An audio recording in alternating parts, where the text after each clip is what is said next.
Bigger চাপা কাকে বলে, ঠিক আছে? আমি দোকান বন্ধ করেছি তখন 11টা, বাড়ি অবধি চলে এসেছি তখন কটা বাজে, ওই 11:30 বাজে, ঠিক আছে? 11:30 বাজে বাড়ি অবধি চলে এসেছি।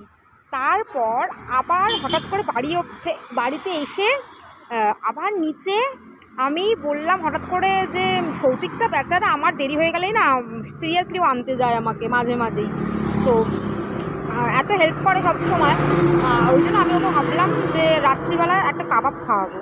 তো তারপর এসে দেখছি কি 2-3টে মানে হয়ে গেছে তোমার, সব দোকান বন্ধ কাবাবের। তো লাস্টে বোন বললো প্যান্টালুন্সের সামনে কাকরগাছিতে একটা বাদাম শেক বসে, এত কপাল খারাপ দেখছি ওটাও বন্ধ হয়ে গেছে। কিন্তু উল্টো ফুটে এসে দেখছি কি যে উনি গাড়িটা নিয়ে যাচ্ছে, ওনাকে থামিয়ে ওরা সবাই বাদাম শেক কিনলো।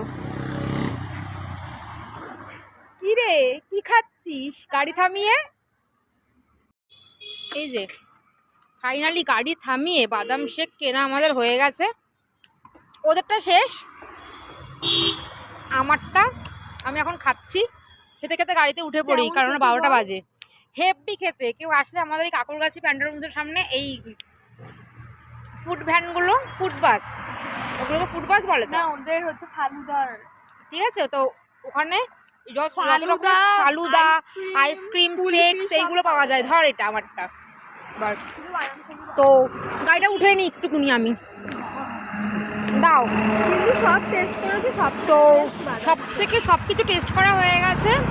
এইটা টেস্ট আমি করলাম, সব থেকে বেটার এইটা, এটার থেকে বেটার আর কিছু না। মানে বাদাম শেক 50 টাকা নিল, দুটো নিলাম 100 টাকা অতিরিক্ত, মানে পয়সা আসুল, ঠিক আছে? মানে উসুল, পয়সা উসুল, পুরো পয়সা উসুল। দারুণ ছিল এটা। কখনো কাকরগাছিতে আসলে প্যান্টালুন্সটাতে একবার ট্রাই করবে এইটা দারুণ খেতে। আর রাস্তাটাও হেভি লাগছে, হাওয়া দিচ্ছে একটু একটু, ঠিক আছে? আর বাদাম শেক খেতে খেতে আমরা বাইকে করে বাড়ির উদ্দেশ্যে যাচ্ছি। রাস্তাটা পুরো ফাঁকা, দেখুন একটা লোক নেই, কোনো গাড়ি নেই আমাদের বাইকটা ছাড়া। আগে পিছিয়ে কোনো বাইক দেখতে পাচ্ছি না। রাত্রিবেলা পুরো মজাই আলাদা কলকাতা, কারণ সবসময় হাতে বাদাম শেক এত সুন্দর একটা অমৃত সমান, প্লাস হাতে ফোন, আস্তে আস্তে স্কুটিতে যাচ্ছে, হাওয়া দিচ্ছে, সেই মানে লাগছে মনে হচ্ছে স্বর্গে এসে গেছি। হেভি লাগছে, হেভি। মানে সারাদিন খাটাখাটির পর এটা একটা আলাদা রিফ্রেশমেন্ট একটা। আপনারাও এটা করতে পারেন গরমকালে, খুব ভালো লাগবে। Bye bye.